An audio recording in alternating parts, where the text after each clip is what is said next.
Hello students, Navodaya में आप लोग का स्वागत है। आज के इस वीडियो लेक्चर में हम लोग पढ़ने जा रहे हैं गुणनखंड और गुणांक, जिसे इंग्लिश में फैक्टर्स एंड मल्टीपल्स कहते हैं। स्टूडेंट्स, इस चैप्टर को हम बेसिक से पढ़ेंगे और प्रत्येक टॉपिक को कॉन्सेप्ट वाइज समझने की कोशिश करेंगे। और अगर इसके बाद भी आपको कोई डाउट रह जाता है या फिर कोई टॉपिक समझ ना आए तो प्लीज़ नीचे कमेंट कर दीजिएगा और दिए गए व्हाट्सएप नंबर पे आप मुझे कभी भी मैसेज कर सकते हैं। मैं आपको इंस्टेंट रिप्लाई दे दूंगा और ज़रूरत पड़ी तो मैं आपको कॉल करके पर्सनली समझा दूंगा। तो चलिए स्टार्ट करते हैं गुणनखंड और गुणांक, जिसमें सबसे पहला टॉपिक है गुणनखंड, या फिर जिसे अपवर्तक कहते हैं या फिर इंग्लिश में फैक्टर्स कहते हैं। तो स्टूडेंट्स, कोई भी दिया हुआ संख्या जिससे किसी भी दी गई संख्या में जिन संख्या से पूरा पूरा भाग लग जाए उन संख्याओं को दी गई संख्या का गुणनखंड कहा जाता है। एक एग्जाम्पल के द्वारा हम इसे देखते हैं। मान लीजिए कि कोई संख्या दे दिया गया आपको 15। अब पूछा गया आपसे कि 15 का गुणनखंड कौन होगा। तो सबसे पहले हम फाइंड आउट करेंगे कि 15 में किस किस संख्या से भाग लग जाता है। तो सबसे पहले 15 में भाग लग जाएगा, 1 से भाग लग जाएगा पूरी तरह, और 15 में किससे भाग लगेगा, 3 से भी लग जाएगा, और किससे लग सकता है 15 में भाग, 5 से और 15 से।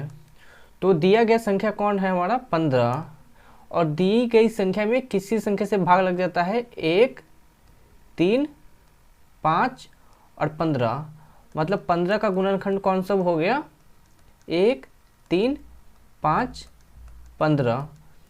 तो यही हमारा डेफिनेशन कहता है कि किसी दी गई संख्या में जिन संख्या से पूरा पूरा भाग लग जाए उन संख्याओं को दी गई संख्या का गुणनखंड कहा जाता है। मतलब 1, 3, 5 और 15 15 का गुणनखंड है।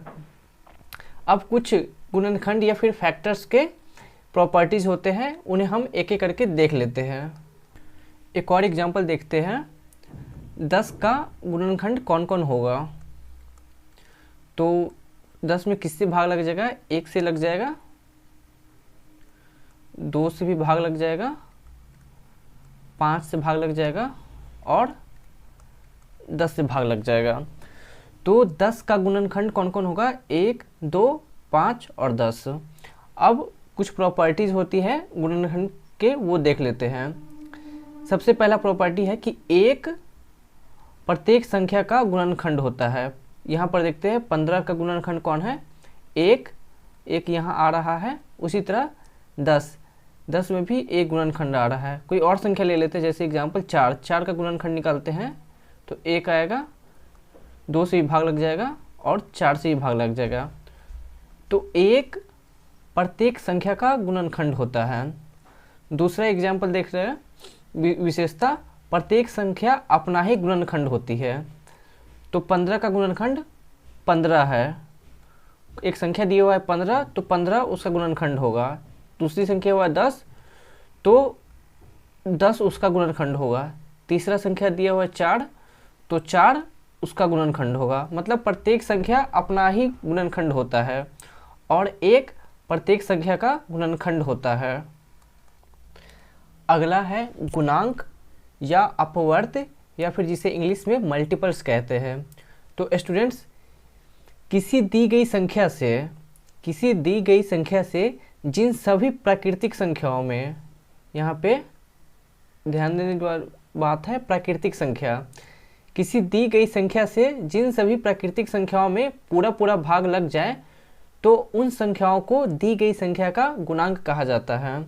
एक एग्जाम्पल देखते हैं। दिया गया है कि 3 का गुणांक कौन कौन सा प्राकृतिक संख्या होगा। तो देखेंगे 3 से किसकी संख्या में भाग लग जाएगा। तो 3 से 3 में भाग लग जाएगा, 3 से 6 में भाग लग जाएगा, 3 से 9 में भाग लग जाएगा, 3 से 12 में भाग लग जाएगा, 15 में लग जाएगा, और इस तरह की बहुत सारी संख्याएं होंगी। अगर कोई पूछे 5 का गुणांक क्या होगा, तो पता करेंगे कि कौन कौन सी संख्याएं हैं जिनमें 5 से भाग लग जाएगा। तो 5 में 5 से भाग लग जाएगा, 10 में 5 से भाग लग जाएगा, 15 में 5 से भाग लग जाएगा, 20 में 5 से भाग लग जाएगा, 25 से 5 से लग जाएगा, और इस तरह बहुत सारी संख्याएं होंगी। इसी तरह अगर पूछा जाए 10 का गुणांक क्या होगा, तो 10 होगा, 20 होगा, 30 होगा, 40, 50 और इस तरह की बहुत सारी संख्याएं होंगी। इन सारी संख्याओं में 10, 20, 30, 50, 40 में 10 से भाग लग जाएगा, इसलिए ये सारी संख्याएं 10 का गुणांक कहलाएंगी। इसी तरह एक और एग्जांपल देख लेते हैं, 15 का गुणांक क्या क्या होगा। तो वो कौन सी संख्याएं हैं जिनमें 15 से भाग लग जाएंगे। तो 15 में 15 से भाग लग जाएगा, 30 में 15 से भाग लग जाएगा, 45 में 15 से भाग लग जाएगा, 60 में 15 से भाग लग जाएगा, 75 में 15 से भाग लग जाएगा, 90 में 15 से भाग लग जाएगा। तो ये सारी संख्याएं 15 का गुणांक कहलाएंगी। अगला जो टॉपिक है वो है असहभाज्य संख्या, या फिर जिन्हें इंग्लिश में को प्राइम नंबर कहते हैं। तो स्टूडेंट्स, यदि दो संख्याओं में एक के अतिरिक्त कोई भी साझा मतलब कॉमन गुणनखंड ना हो तो उन्हें असहभाज्य संख्या कहते हैं। या फिर अलग शब्दों में, जिन दो संख्याओं का महत्तम समापवर्तक मतलब HCF हाईएस्ट कॉमन फैक्टर एक हो उन्हें असहभाज्य संख्या कहते हैं। एक उदाहरण के द्वारा इसे समझते हैं। मान लीजिए कि दो संख्या दे दिया है 8 और 9, और हमसे पूछा गया कि 8 और 9 असहभाज्य संख्या है या नहीं। तो सबसे पहले क्या करेंगे, इसके गुणनखंड निकाल लेंगे, मतलब 8 में कौन कौन संख्या से भाग लग सकता है। तो सबसे पहले 1 से लग जाएगा, 2 से भी लग जाएगा, 4 से लग जाएगा और 8 से लग जाएगा। उसी तरह 9 में किन किन संख्याओं से भाग लग सकता है। तो 1 से लग जाएगा, 3 से लग जाएगा और 9 से भाग लग जाएगा। अब हम देखेंगे कि 8 के गुणनखंड में और 9 के गुणनखंड में कौन कौन संख्या कॉमन है। तो सबसे पहले हमारा नज़र आता है ये 1, और अगर इन दो संख्याओं के गुणनखंड में सिर्फ एक कॉमन हो तो इन दो संख्याओं को असहभाज्य संख्या कहते हैं। एक और एग्जांपल आपको दिया जाता है 6 और 8, और पूछा जाता है कि क्या ये दोनों असहभाज्य संख्या है।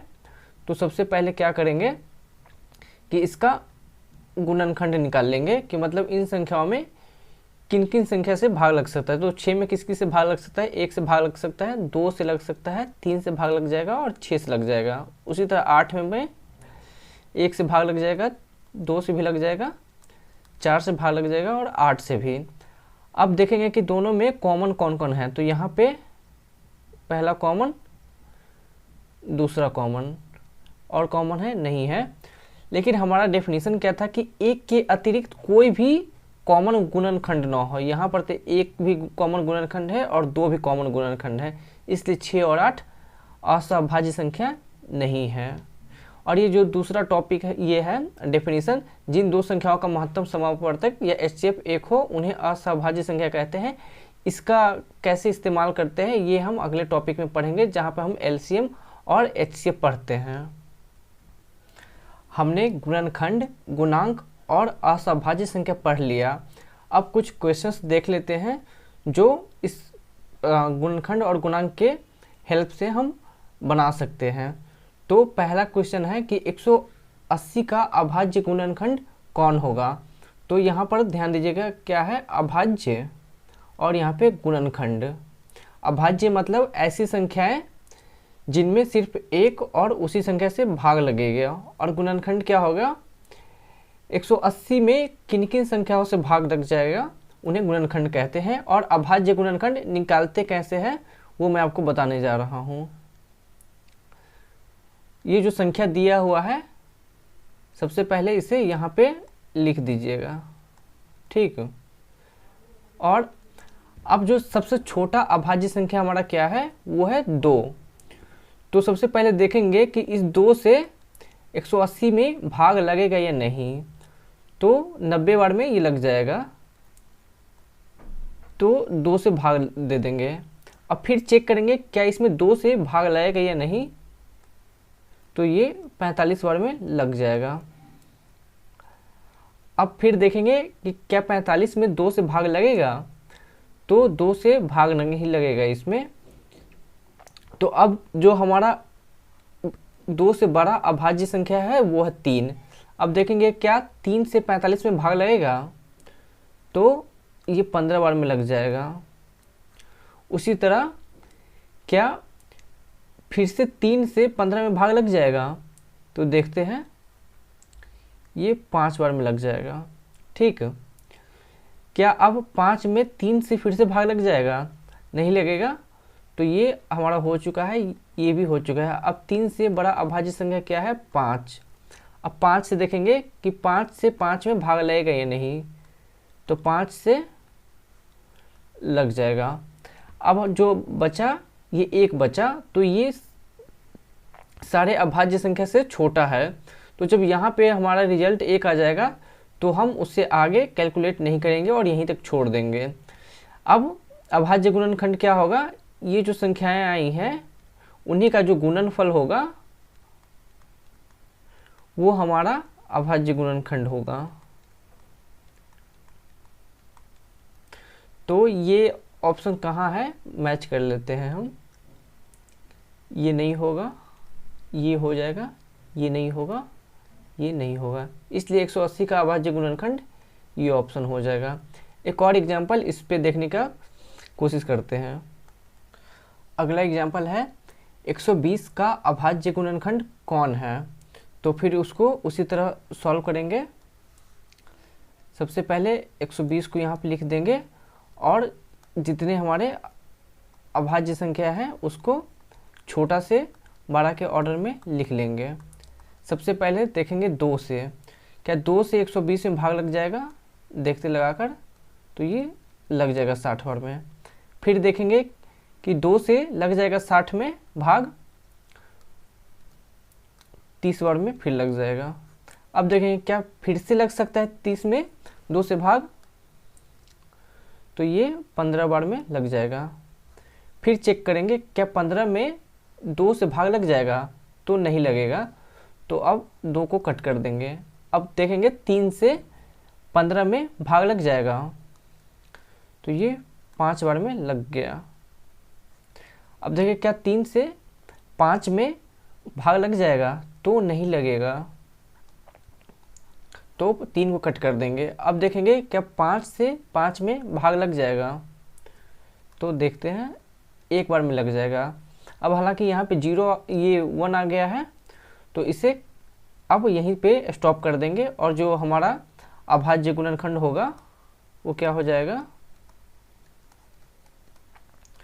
जो यहाँ पे संख्याएं आई हैं उनको बस गुना कर देंगे। ये जो संख्याएं आई हैं उनको गुना कर देंगे, वही हमारा अभाज्य गुणनखंड होगा। और इसको मैच कर लेंगे यहाँ से, ये नहीं होगा, ये भी नहीं होगा, ये भी नहीं होगा, ये होगा। तो हमारा अभाज्य गुणनखंड क्या हो जाएगा, 2 गुणे 2 गुणे 2 गुणे 3 गुणे 5। ये हमारा अभाज्य गुणनखंड हो जाएगा 120 का। अगला क्वेश्चन है 100 का गुणनखंड निकाले। तो किसी संख्या का गुणनखंड क्या होता है कि उस संख्या में किसकी संख्या से भाग लग जाएगा। तो 1 से भाग लग जाएगा 100 में, 2 से भी लग जाएगा, 4 से लग जाएगा, 5 से भी भाग लग जाएगा, 10 से भी भाग लग जाएगा, 20 से भाग लग जाएगा, 25 से भाग लग जाएगा, 50 से भाग लग जाएगा और 100 से भी भाग लग जाएगा। तो इसमें से वो ऑप्शन चूज कर लेंगे जिनमें ये सारी संख्याएं होंगी। 1 है, 2 है, लेकिन इसमें 4 नहीं है, तो ये नहीं होगा। यहाँ पे 1 है लेकिन 2 नहीं है, तो ये भी नहीं होगा। यहाँ पे 1 है, 2 है, 4 है, 5 भी है, 10 है, 20 भी है, 25 भी है, 50 भी है और 100 भी है, तो ये होगा। ये मैच कर रहे थे, 1 है यहाँ, यहाँ भी 1 है, यहाँ 2 है, लेकिन यहाँ 2 नहीं है, तो ये भी नहीं होगा। इसलिए 100 का गुणनखंड ये हो जाएगा।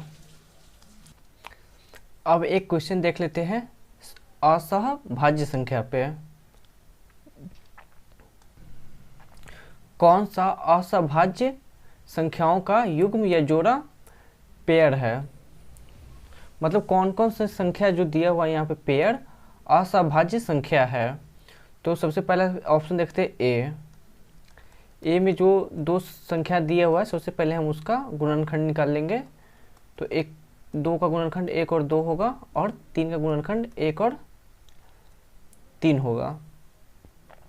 उसी तरह बी में 3 का गुणनखंड निकालेंगे 1 और 3 होगा और 9 का गुणनखंड 1, 3 और 9 होगा। सी में 3 का गुणनखंड 1 और 3 होगा और 6 का गुणनखंड 1, 2 और 3 होगा। उसी तरह डी में 2 का गुणनखंड 1 और 2 होगा, 4 का गुणनखंड 1, 2 और 4 होगा। अब देखेंगे कि इसमें से कॉमन कौन कौन सा गुणनखंड है। तो इसमें 1 है, यहाँ पे 1 कॉमन हो गया, 2 कॉमन हो गया, यहाँ पे भी 1 कॉमन हो गया, यहाँ पे 2 कॉमन हो गया, यहाँ पे 1 कॉमन हो गया और यहाँ पे 2 कॉमन हो गया। तो हम देखेंगे कि प्रत्येक पेयर में मतलब बी के जो दो संख्याएं हैं उनके गुणनखंड में 2-2 पेयर है जो कॉमन है। 3 में के भी गुणनखंड में 2 पेयर कॉमन है और यहाँ पे भी देखेंगे कि 2 गुणनखंड कॉमन है। यहाँ पे 1 और 2 कॉमन है, यहाँ पे 1 और 3 कॉमन है, यहाँ पे 1 और 3 कॉमन, लेकिन यहाँ पे सिर्फ एक ही गुणनखंड कॉमन है। और असहभाज्य संख्या का डेफिनेशन क्या था कि जिन दो संख्याओं में सिर्फ कॉमन के रूप में एक हो, मतलब कॉमन गुणनखंड बस एक हो, तो वो संख्या असहभाज्य संख्या का पेयर कहलाता है या फिर जोड़ा कहलाता है। तो हमारा जो आंसर हो जाएगा वो 2 और 3 हो जाएगा। स्टूडेंट्स, आज का ये टॉपिक यहीं तक था। अगर आपको कोई डाउट हो तो कमेंट कर दीजिएगा या फिर मुझे कभी व्हाट्सएप कर दीजिएगा, मैं आपको रिप्लाई दे दूंगा। और प्लीज़ अगर आपको ये वीडियो पसंद आया हो तो इसे लाइक कीजिए, चैनल को सब्सक्राइब कीजिए और दोस्तों के साथ अपने शेयर कीजिए। Thank you.